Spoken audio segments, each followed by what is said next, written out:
ನನ್ನ ಈ ಪಾರ್ಥಿವ ಶರೀರದ ಮುಖ ನೀನೇ ನೋಡ್ದೆ. ಈ ಪಾರ್ಥಿವ ಶರೀರ ಒಟ್ಟು ಮಾನ ಹೋಗ್ತದೆ ಮಹಾರಾಯ.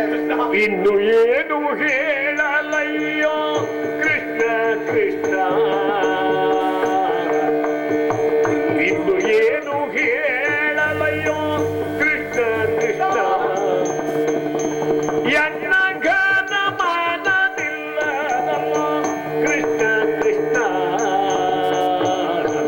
ಎನ್ನ ಘನ ಮಾನದಿಲ್ಲದಲ್ಲೋ ಕೃಷ್ಣ ಕೃಷ್ಣ. ಇನ್ನು ಏನು ಹೇಳಲಯ್ಯೋ ಕೃಷ್ಣ ಕೃಷ್ಣ.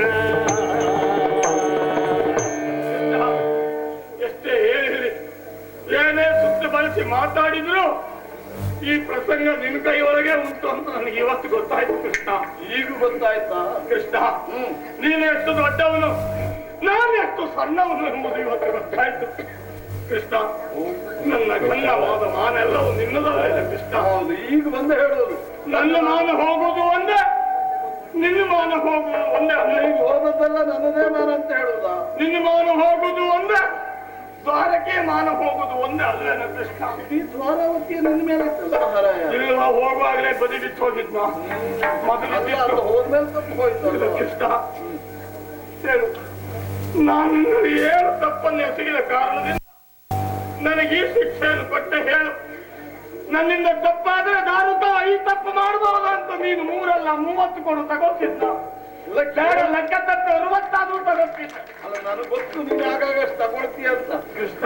ಅದೆಲ್ಲ ಕೇಳುವವರಾದ್ರೆ ಹೇಳ್ಬಹುದಾದ್ರು ಕಲ್ವೇನ? ಆ ವೈರಿಯ ಬುಡದಲ್ಲಿ ಹೋಗಿ ಕಳಿಸಿ ಅವ್ರ ಕೈಯಿಂದ ಪೆಟ್ಟು ಕೊಡಿಸಿ ನನ್ನ ಮಾನವನ್ನು ಕಳೆದು ಬಿಟ್ಟೆಲ್ಲ ಕೃಷ್ಣ. ಹೇಳು ಕೃಷ್ಣ, ಈಗ ನಾನೇನು ಮಾಡಲು? ನನ್ನ ಮಾನ ಹೋಯ್ತಲ್ಲೋ ಕೇಶವ, ನೋಡ ಕೇಶವ.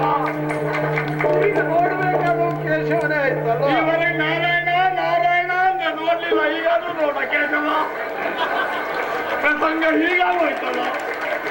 ಯೋಚನೆ ಮಾಡಬೇಡ, ಇನ್ನು ನೋಡ್ಕೊಳ್ಳುವ ಕೇಶವನೇ. ಹೌದು, ಪಾಂಡವರು ಇಷ್ಟೆಲ್ಲ ಮಿತಿ ಮೀರಿ ವ್ಯವಹರಿಸ್ತಾರೆ ಎನ್ನುವ ಕಲ್ಪನೆ ನನಗೂ ಇದ್ದಿಲ್ಲ. ಅವ್ರ ಸುದ್ದಿ ಹೇಳ, ಪಾಂಡವ ಸುದ್ದಿ ಹೇಳ. ನಾನು ಮುಂದೆ ಏನ್ ಮಾಡ್ಬೇಕು? ಪಾಂಡವ ಸುದ್ದಿ ಹೇಳ ಪುಣ್ಯಾತ್ಮ. ಈಗ ನಿನಗೆ ನೋವು ಉಂಟಾಗಿದೆ, ಹೌದಾ? ದೈಹಿಕವಾದಂತಹ ಈ ನೋವನ್ನು ನಿವಾರಿಸಿಕೊಳ್ಳುವುದಕ್ಕೆ ನೀನು ಆಗಾಗ ತಗೊಳ್ತಾ ಇದ್ದೀಯಲ್ಲ, ಅದನ್ನೇ ಇವತ್ತು ಸ್ವಲ್ಪ ಹೆಚ್ಚು ತಗೋತಾನೆ ಕೃಷ್ಣ. ಹೊರಗಿನ ನೋವಿಗೆ ಏನಾದರೂ ಮಾಡ್ಬೋದು, ಇದಕ್ಕೇನು ಮಾಡ? ಮಾನಸಿಕ ನೋವು, ಹೌದಾ? ಅದನ್ನು ನಾನು ನಿವಾರಿಸ್ತೇನೆ. ಮಾನಸಿಕ ನೋವಿಗೆ ನಿನ್ನಲ್ಲಿ ಮದ್ದು ಉಂಟು ಅಂತ ಆದ್ರೆ ಹೊರಗಿನ ನೋವಿಗೆ ನಿನ್ನ ಅಣ್ಣನಲ್ಲಿ ಮದ್ದುಂಟು. ಭಯಬೇಡ, ಭಯಬೇಡ. ಪಾಂಡವರಿಗೆ ನಾನು ಬುದ್ಧಿ ಕಲಿಸ್ತೇನೆ, ನಿಶ್ಚಿಂತನಾಗಿ. ಪಾಂಡವರು ಬಂದ